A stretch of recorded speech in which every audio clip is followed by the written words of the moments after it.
नमस्कार, Byju's exam prep IAS Hindi में आप सभी का स्वागत है। और आज हम 1 अक्टूबर के द हिंदू समाचार पत्र में आए कुछ महत्वपूर्ण समाचारों का विश्लेषण करने वाले हैं। तो आइए शुरू करते हैं आज का समाचार विश्लेषण। सबसे पहले ये जान लेते हैं कि आज के सत्र में हम किन किन विषयों पर चर्चा करने वाले हैं। सबसे पहले भारतीय दूरसंचार विधेयक, जिसका मसौदा अभी सरकार के द्वारा जनता के सामने पेश किया गया है उसकी राय के लिए, उससे जुड़े हुए जो चुनौतियां हैं उसको आधार बना करके एक एडिटोरियल आया है। हम उसको यहाँ पर समझने का प्रयास करेंगे।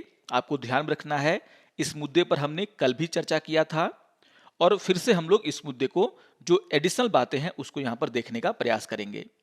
इसके अलावा आज 1 अक्टूबर है, जिसे अंतर्राष्ट्रीय वृद्धजन दिवस के रूप में मनाया जाता है और इसी को आधार बना करके एक बहुत ही महत्वपूर्ण एडिटोरियल आया है, जिसमें यह समझाने का प्रयास किया गया है कि किस तरीके से आगे चलकर भारत की आबादी में जो बूढ़ों की संख्या है वो बढ़ने वाली है और उसको देखते हुए हमें अपने जो स्वास्थ्य सुविधाएं हैं उनको ठीक करने की आवश्यकता है।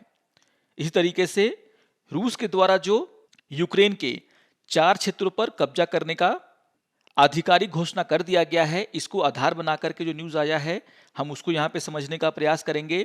सरकार के द्वारा नागालैंड और अरुणाचल प्रदेश में आफ्सा को और 6 महीनों के लिए एक्सटेंड किया गया है, इसको आधार बनाकर के जो न्यूज आया है हम उसको भी यहाँ पर देखने का प्रयास करेंगे। और सबसे अंतिम में इन विषयों पर आधारित मुख्य परीक्षा के अभ्यास प्रश्नों पर भी हम चर्चा करने वाले हैं। तो आइए शुरू करते हैं आज के सत्र को। आज के पेपर के पेज नंबर 8 पर एक एडिटोरियल आया जिसका शीर्षक है letting go of a chance to democratise telecom service, और ये टॉपिक समान अध्ययन 2 शासन से जुड़ा हुआ है। तो यहाँ पर फिर से एक बार भारतीय दूरसंचार विधेयक 2022 का जो मसौदा सरकार के द्वारा जनता के सामने रखा गया है उससे जुड़ी हुई जो चुनौतियां हैं उसको लेकर के चर्चा किया है। आपको ध्यान में रखना है कि कल ही जो द हिंदू समाचार पत्र का विश्लेषण मैंने आपके सामने प्रस्तुत किया था उसमें मैंने इससे जुड़ी हुई जो भी महत्वपूर्ण बातें हैं उसको समझाने का प्रयास किया था आपको। तो आप लोग कल के वीडियो को एक बार जरूर रिवाइज करेंगे और जो भी इंपॉर्टेंट बातें मैंने वहां पर आपको नोट के रूप में दी हैं उसको जरूर नोट डाउन कर लेंगे, क्योंकि द हिंदू समाचार पत्र के जो महत्वपूर्ण पॉइंट्स होते हैं उसको हम लोग यहाँ पर आपको हिंदी में ट्रांसलेट करके देते हैं, जो कि आपके एग्जाम के लिए काफी महत्वपूर्ण है। तो उसके नोट्स बनाना आप लोग जरूर ना भूलें। तो यहाँ पर भारतीय दूरसंचार विधेयक 2022 से जुड़ी हुई चुनौतियां हैं उसके बारे में चर्चा किया गया है। मैंने आपको कल भी ये बताया था कि यहाँ पर एक जो सबसे बड़ा चेंजेस करने का प्रस्ताव दिया गया है वो ये है कि व्हाट्सएप, सिग्नल, टेलीग्राम जैसी जो ओटीटी प्लेटफॉर्म है यानी कि ओवर द टॉप प्लेटफॉर्म है उन्हें जो है दूर संचार सेवाओं की परिभाषा के अंतर्गत लाने का यहाँ पर सरकार ने प्रयास किया है। तो यहाँ पर इसी को मुद्दा बना करके ये समझाने का प्रयास किया गया है फिर से कि अगर हम ये जो ओटीटी प्लेटफॉर्म है यानी कि व्हाट्सएप, सिग्नल या फिर टेलीग्राम, इन्हें अगर हम टेलीकॉम कंपनी की तरह दूरसंचार ऑपरेटर मानेंगे तो यहां पर कहीं ना कहीं सरकार का ये जो फैसला है या फिर वो जो करने का प्रयास कर रही है उससे ये जो ओटीटी प्लेटफॉर्म है उनकी स्वायत्ता और उनकी जो स्वतंत्रता है उसको खत्म करने का प्रयास किया जाएगा। यहां पर लेखक के द्वारा ये बताया गया है कि चूंकि बहुत सारी जो टेलीकॉम कंपनियां थी वो लंबे समय से इस बात की मांग कर रही थी कि ये जो ओटीटी प्लेटफॉर्म है उन्हें भी दूरसंचार ऑपरेटर माना जाए। आप सभी जानते हैं कि अगर ये जो ओटीटी प्लेटफॉर्म है उन्हें दूरसंचार ऑपरेटर मान लिया जाएगा तो इसका मतलब ये होगा कि जिस तरीके से टेलीकॉम कंपनियों पर अभी सरकार का रूल एंड रेगुलेशन लागू होता है उसी तरह का rule and regulation in OTT platform पर भी लागू होने लगेगा। यानी कि उन्हें भी जो संचार सेवाएं हैं वो प्रदान करने के लिए लाइसेंस प्राप्त करना होगा। इसके अलावा और भी बहुत सारी शर्तें हैं, जैसे मैंने कल भी आपको समझाया था कि उन्हें जो है जो उनके ग्राहक हैं उनसे केवाईसी विवरण लेना होगा।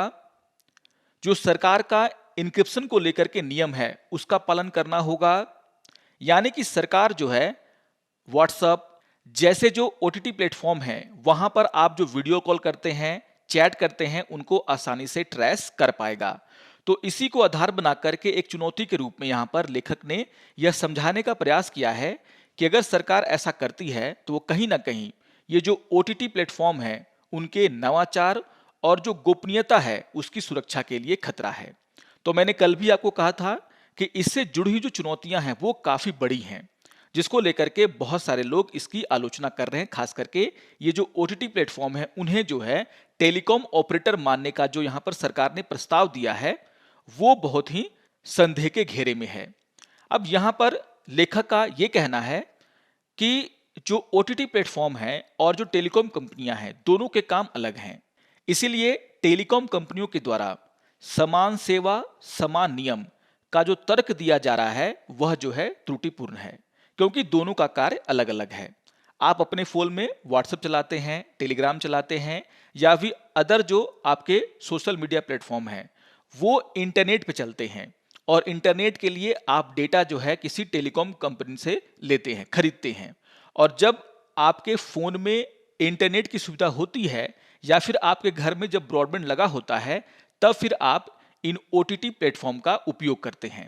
तो यहां पर यह कहा जा रहा है कि ये जो ओटीटी सेवाएं हैं ये ऐसी सेवाएं हैं जो कहीं ना कहीं जो टेलीकॉम कंपनियों के द्वारा जो सुविधाएं दी जाती हैं उसी पर डिपेंडेंट हैं।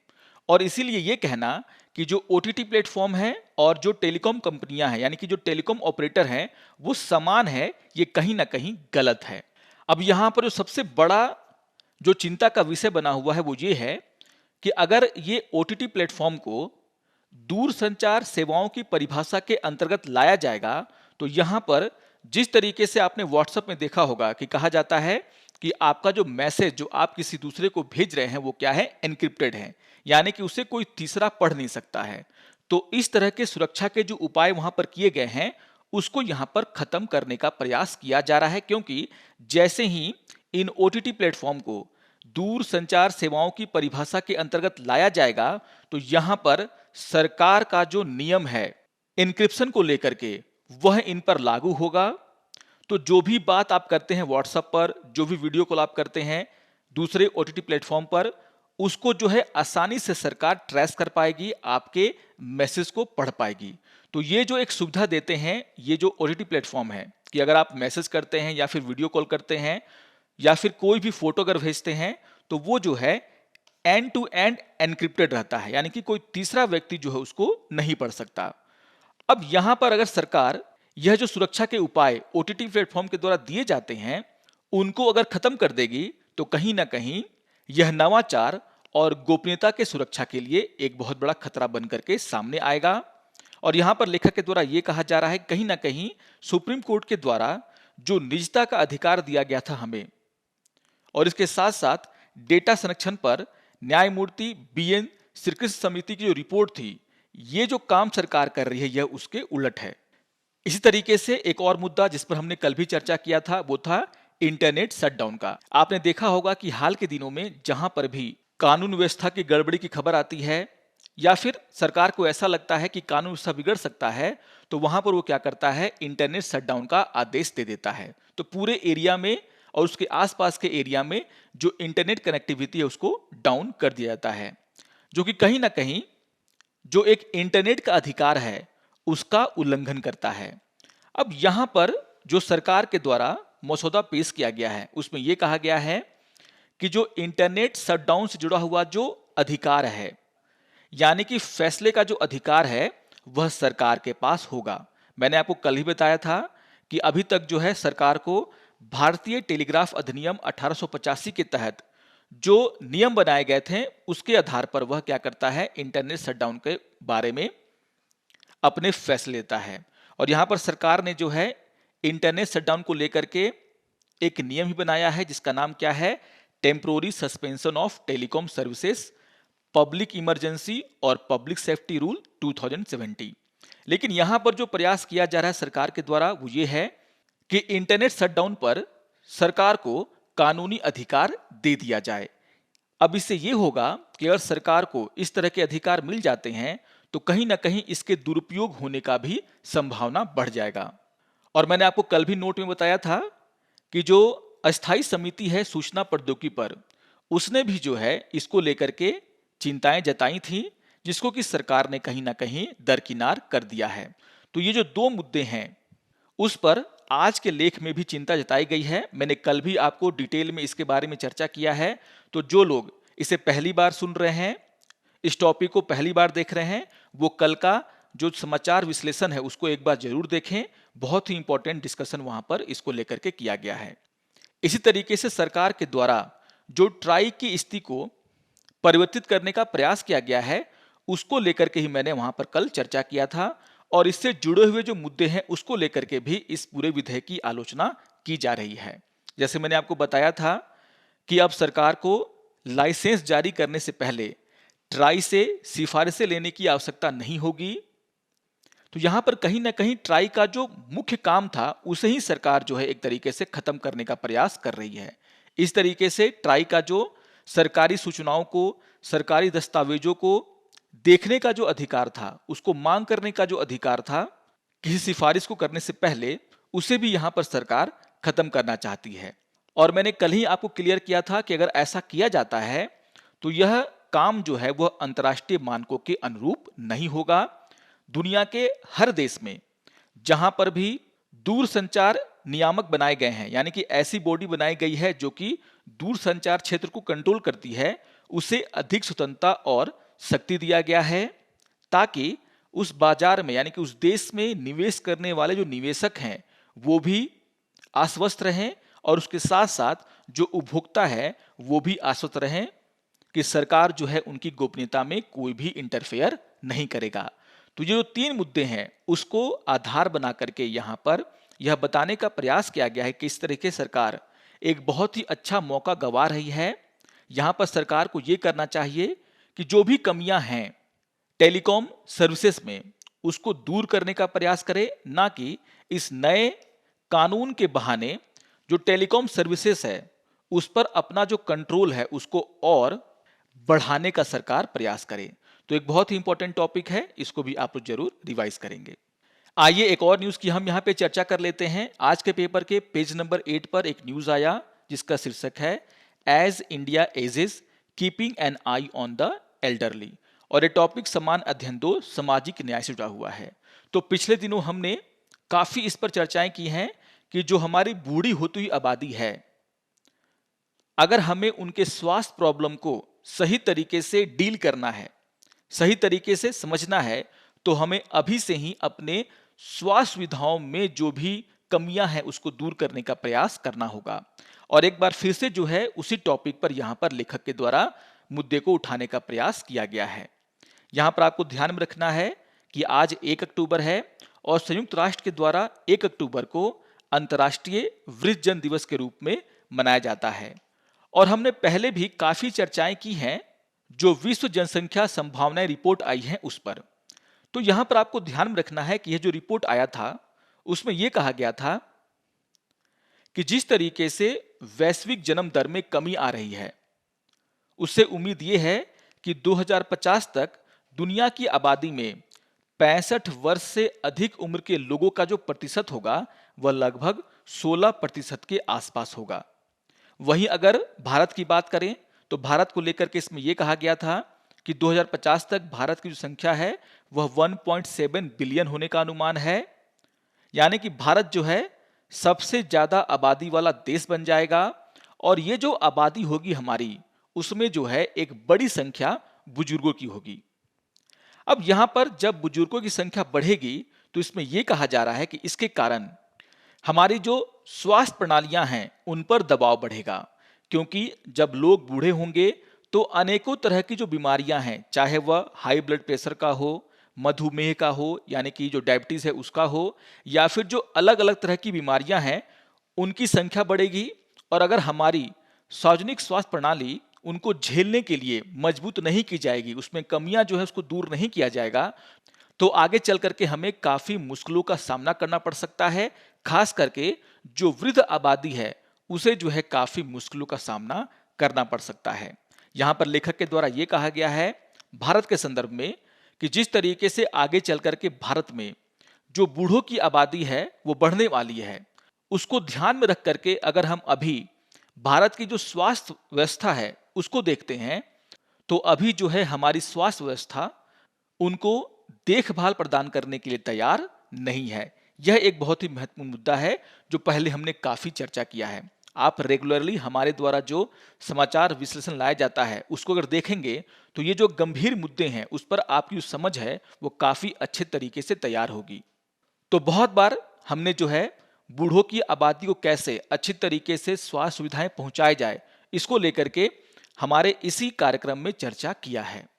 यह जो एडिटोरियल है उसमें जो बूढ़ी होती हुई आबादी है उनको किस तरह की स्वास्थ्य प्रॉब्लम हो सकते हैं उसका पता लगाने के लिए आंखों की जो देखभाल है उसको आधार बनाया गया है। यानी कि जो बूढ़े लोग हैं उनको आंख का भी प्रॉब्लम होता है, और अगर हम आंखों की देखभाल को लेकर के हमारे देश में किस तरह की सुविधाएं हैं, कितनी सुविधाएं हैं, अगर हम उसको देख लेते हैं एक बार, उसका शिक्षण कर लेते हैं एक बार, तो हमें पता चल जाएगा कि बाकी सारे मामलों में भी हमारे देश में जो देखभाल की स्थिति है वो कैसा है।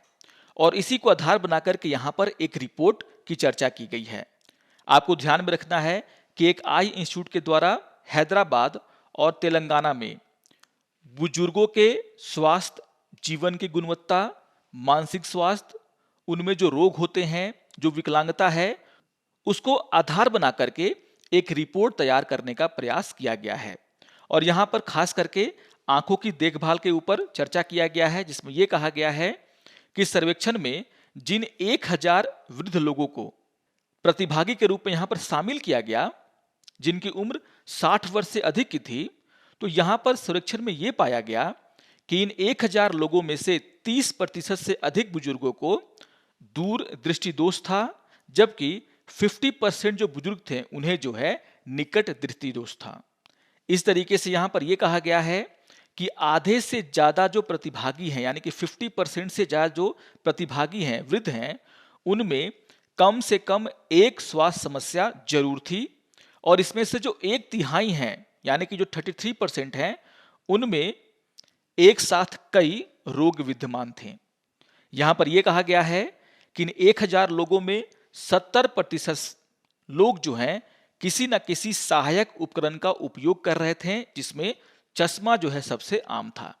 तो यहां पर यह जो रिपोर्ट है वह इसलिए तैयार किया गया है ताकि हम ये समझ सकें कि जो हमारी बूढ़ी होती हुई आबादी है, जो आगे चल करके काफी बड़ी आबादी होगी, उनको जो है किस तरह के स्वास्थ्य प्रॉब्लम का सामना करना पड़ सकता है। और अगर हमारे देश में देखा जाए तो आंखों की देखभाल को लेकर के भी जो स्वास्थ्य सुविधाएं हैं वो पूरी नहीं है। तो जब तक हम हमारी जो बूढ़ी होती आबादी है उनके जरूरतों को ध्यान में रख करके अपने स्वास्थ्य सुविधाओं में बदलाव नहीं करेंगे, उसका जो इंफ्रास्ट्रक्चर है उसमें बदलाव नहीं करेंगे, तब तक जो है हम ये आशा नहीं कर सकते हैं कि आगे चल करके हम एक सही देखभाल अपने बुजुर्गों को दे पाएंगे। तो इस मुद्दे को समझाने के लिए एक रिपोर्ट का सहारा लिया गया है जो कि आंखों के बारे में है। तो यहां पर इस मुद्दे को भी आप लोग जरूर एक बार ध्यान से पढ़ेंगे, काफी इंपॉर्टेंट मुद्दा है ये, और इस पर समझ आपकी होनी काफी जरूरी है।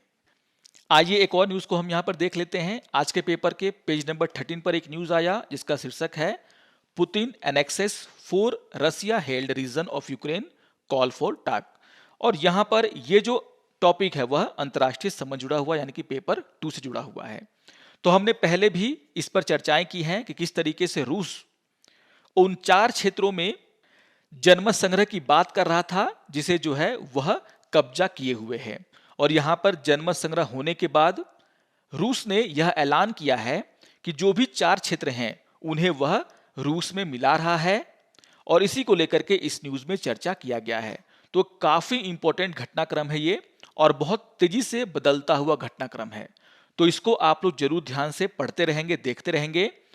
यहां पर जो न्यूज है उसमें यह कहा गया है कि रूस के द्वारा यह घोषणा कर दी गई है कि रूस यूक्रेन के 4 क्षेत्रों पर कब्जा कर रहा है।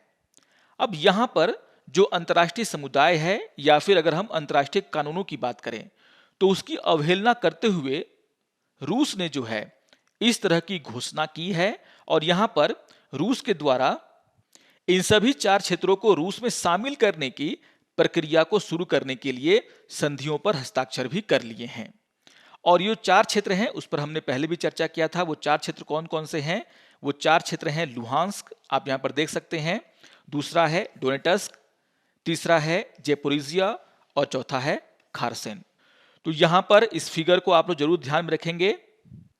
और यहां पर यह बताने का प्रयास किया गया है कि अगर हम देखें तो ये 4 क्षेत्र हैं, यानी कि डोनेटस्क, लुहांस्क, खेरसॉन और जोपरिजिया, यह यूक्रेन की कुल क्षेत्रफल का लगभग 15% हिस्सा है। और अगर हम इसमें क्रीमिया को जोड़ देते हैं, जिस पर रूस ने 2014 में ही कब्जा कर लिया था, यानी कि यहां पर भी एक रेफरेंडम कराया गया था और उसके आधार पर रूस ने इसे अपना क्षेत्र घोषित कर दिया था। तो अगर हम इस पूरे क्षेत्र को देखते हैं जो कि अब रूस के कब्जे में होगा, तो यह एक बहुत बड़ा हिस्सा है यूक्रेन का और लगभग जो 20% जो उसका क्षेत्र है वह अब रूस के कब्जे में होगा। तो इसको आपको ध्यान में रखना है कि एक बहुत बड़ा घटनाक्रम है ये। आपको यह भी ध्यान में रखना है कि अभी फिलहाल जो रूस का कंट्रोल है वह लुहांस्क और खेरसान क्षेत्रों में पूरी तरीके से है, जबकि अगर हम डोनेटस्क की बात करें तो उसका 60% इलाका जो है वह रूस के कब्जे में है। और अगर हम जेपोरिजिया की बात करते हैं तो आप फिगर में देख सकते हैं कि उसका भी एक बहुत बड़ा इलाका जो है वह रूस के कब्जे में है और इसके आसपास यूक्रेन और रूस की सेनाओं के बीच में घमासान चल रहा है।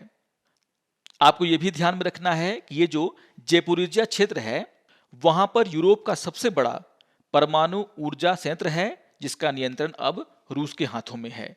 तो यहां पर एक बहुत ही इंपॉर्टेंट घटनाक्रम है, इस न्यूज को भी आप लोग जरूर ध्यान से देखने का प्रयास करेंगे।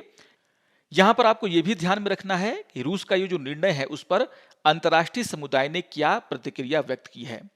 यहां पर यूक्रेन, यूरोप और पश्चिमी देशों ने रूसी विलय को खारिज कर दिया है एक सिरे से, और यहां पर अन्य जो देश हैं उन्होंने भी इस रूसी विलय को अवैध करार दिया है। यहां पर यूरोपीय संघ के द्वारा यह कहा गया है कि यह जो विलय हो रहा है वह एक तरीके से अवैध है और इसके कारण पुतिन जो है वह पूरी दुनिया की सुरक्षा को खतरे में डाल रहे हैं। यूक्रेन का यह कहना है कि रूस के द्वारा जो जनमत संग्रह कराया गया था इन सभी एरिया में वो भी झूठ था और यहां पर रूस जो है बंदूक की नोक पर उसके जमीन को हड़पने का प्रयास कर रहा है, जिसे वो कभी भी मान्यता नहीं देगा। तो आगे चल करके इस मुद्दे पर काफी सारे न्यूज जो है आपको देखने को मिलेंगे, जिनको कि आपको फॉलो करते रहना है। आइए एक और न्यूज की हम यहां पे चर्चा कर लेते हैं। आज के पेपर के पेज नंबर 11 पर एक न्यूज आया जिसका शीर्षक है आस्पा एक्सटेंडेड इन नागालैंड अरुणाचल, और यह टॉपिक समान अध्ययन 3 आंतरिक सुरक्षा से जुड़ा हुआ है। तो यहां पर मिनिस्ट्री ऑफ होम अफेयर्स के द्वारा जो arm forces special power act है उसे अरुणाचल प्रदेश और नागालैंड में और 6 महीने के लिए बढ़ा दिया गया है। यहां पर गृह मंत्रालय के द्वारा जो डिस्टर्ब एरिया है उसका जायजा लेने के बाद, उस पर जो है रिव्यू करने के बाद यह फैसला लिया गया है। अब यहां पर जो सशस्त्र बल विशेष अधिकार अधिनियम है उसको एक बार आप लोग फिर से रिवाइज कर लेंगे। इस न्यूज को देखते हुए आपको ध्यान में रखना है कि इस तरह का जो अधिनियम है वह मूल रूप से अंग्रेजों के द्वारा 1942 में जब हमारे देश में भारत छोड़ो आंदोलन चल रहा था उस समय अंग्रेजों के द्वारा प्रख्यापित किया गया था, लागू किया गया था। लेकिन स्वतंत्रता के बाद जिस तरह की सिचुएशन हमारे देश में बने हुए थे उसको देखते हुए सरकार ने जो है इस तरह के अधिनियम को बनाए रखने का फैसला किया। तो यहां पर आपको ध्यान में रखना है कि यह जो सशस्त्र बल विशेष अधिकार अधिनियम है वह हमारे सुरक्षा एजेंसियों को विशेष शक्तियां प्रदान करता है, और ये जो विशेष शक्तियां हैं वो हमारे सुरक्षा एजेंसियों को वहां दी जाती हैं जिन्हें या तो केंद्र सरकार के द्वारा या फिर राज्य के राज्यपाल के द्वारा अशांत क्षेत्र घोषित किया गया है। आपको ध्यान में रखना है कि यह जो अधिनियम है उसकी धारा 3 अशांत क्षेत्र को डिफाइन करती है कि आखिर ये अशांत क्षेत्र क्या होता है और कौन जो है अशांत क्षेत्र की घोषणा कर सकता है। मान लीजिए किसी राज्य में कुछ हिस्सों को अशांत क्षेत्र घोषित किया गया है राज्यपाल के द्वारा, तो यहां पर जो सशस्त्र बल हैं उन्हें कुछ स्पेशल पावर दिए जा सकते हैं इस अधिनियम का उपयोग करते हुए।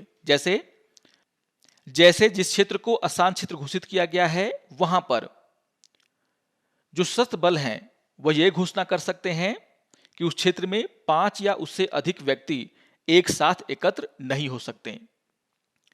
यहां पर आपको ध्यान में रखना है कि अगर सिक्योरिटी फोर्सेस को यह लगता है कि कोई व्यक्ति कानून का उल्लंघन कर रहा है और चेतावनी देने के बाद भी नहीं मान रहा है तो यहाँ पर सिक्योरिटी फोर्सेस के द्वारा उस पर बल प्रयोग भी किया जा सकता है। इसी तरीके से अगर सिक्योरिटी फोर्सेस को उस व्यक्ति पर संदेह होता है तो यहाँ पर जो सिक्योरिटी फोर्सेस है वह बिना वारंट के भी उस व्यक्ति को गिरफ्तार कर सकते हैं या फिर जिस घर में वो रहता है उसके परिसर की तलाशी ले सकते हैं। तो इस तरह के कुछ स्पेशल पावर जो है उन क्षेत्रों में, यानी कि जिन क्षेत्रों को अशांत क्षेत्र घोषित किया गया है, उन क्षेत्रों में सुरक्षा बलों को मिल जाता है। यहां पर आप लोग ये भी रिवाइज कर लेंगे कि जो धारा 3 है जिसमें कि अशांत क्षेत्र की बात की गई है वो क्या होता है और इसको घोषित करने का अधिकार किसके पास है। यहां पर आपको ध्यान में रखना है कि धारा 3 में यह कहा गया है कि अगर किसी क्षेत्र में हिंसा हो रही है, चाहे जो हिंसा है वो धार्मिक आधार पर हो रहा हो, नस्लीय आधार पर हो रहा हो, भाषाई आधार पर हो रहा हो, या फिर उस क्षेत्र में रहने वाले जो लोग हैं, जो अलग अलग जनजातियां हैं, जो समुदाय हैं, उनके बीच में कोई मतभेद हो, उसके कारण अगर वहां पर कोई विवाद है जो कि काफी बढ़ गया है, तो यहां पर उस क्षेत्र को केंद्र सरकार के द्वारा या फिर राज्य के राज्यपाल के द्वारा, या फिर अगर वह केंद्र शासित प्रदेश है तो वहां का जो प्रशासक है उसके द्वारा उस क्षेत्र को जो है अशांत क्षेत्र घोषित किया जा सकता है। अगर पूरे राज्य में ही अशांति है तो यहां पर पूरे राज्य को भी यहां पर अशांत क्षेत्र घोषित किया जा सकता है। और जैसे ही किसी क्षेत्र को अशांत क्षेत्र घोषित किया जाता है तो वहां पर अगर आसपास लगा दिया जाता है तो वहां पर जो सुरक्षा एजेंसियां हैं उन्हें विशेष अधिकार मिल जाते हैं। यहां पर आपको ध्यान में रखना है कि जो आसपा है वह कब कब और कहां कहां लगाया गया था, इसको लेकर के ये जो फिगर है वो काफी इंपॉर्टेंट हो जाता है। यहां पर आपको देखने को मिलेगा कि आखिर किस हिस्से में कब जो है इस अधिनियम को लगाया गया। जैसे नागालैंड में 1958 में इसे लगाया गया, मिजोरम में जो है 1967 में इसे लगाया गया था, लेकिन 1986 में इसे वहां से हटा लिया गया था। त्रिपुरा में इसे 1970 में लगाया गया और 2015 में जो है त्रिपुरा से इसे हटा लिया गया था। मणिपुर में इसे 1980 में लगाया गया, अरुणाचल प्रदेश में 1987 में लगाया गया और मेघालय में भी 1990 में लगाया गया, जिसे कि 2018 में हटा लिया गया। तो एक पूरा डिटेल रिपोर्ट जो है आपको यहाँ पर देखने को मिल जाएगा, तो थोड़ा सा इसे भी आप लोग एक बार जरूर रिवाइज कर लेंगे। तो इंपॉर्टेंट न्यूज है, यहाँ पर इस अधिनियम में जो भी इंपॉर्टेंट बातें हैं उसको रिवाइज करने का मौका आपको इस न्यूज के माध्यम से मिल जाएगा। आइए अब इन विषयों पर आधारित मुख्य परीक्षा के अभ्यास प्रश्नों पर चर्चा कर लेते हैं। यहां पर क्वेश्चन नंबर 1 है, दूर संचार विधेयक के मसौदे के आलोक में ओटीटी प्लेटफॉर्म को भारत में दूर संचार कंपनियों के समान मानदंडों के तहत लाने के प्रभाव का आकलन करें। तो यहां पर जो चुनौतियां हैं उसको लेकर के आपको जरूर चर्चा करना है। जो चेंजेस करने की बात सरकार कर रही है उसको मैंने कल ही बताया था, आज ही मैंने उसको रिपीट कर दिया है। जो चुनौतियां हैं वो आपके लिए लिखना यहां पर बहुत ही महत्वपूर्ण हो जाएगा, तो इसको जरूर यहां पर लिखने का आप लोग प्रयास करेंगे, सारे पॉइंट्स आपके पास हैं।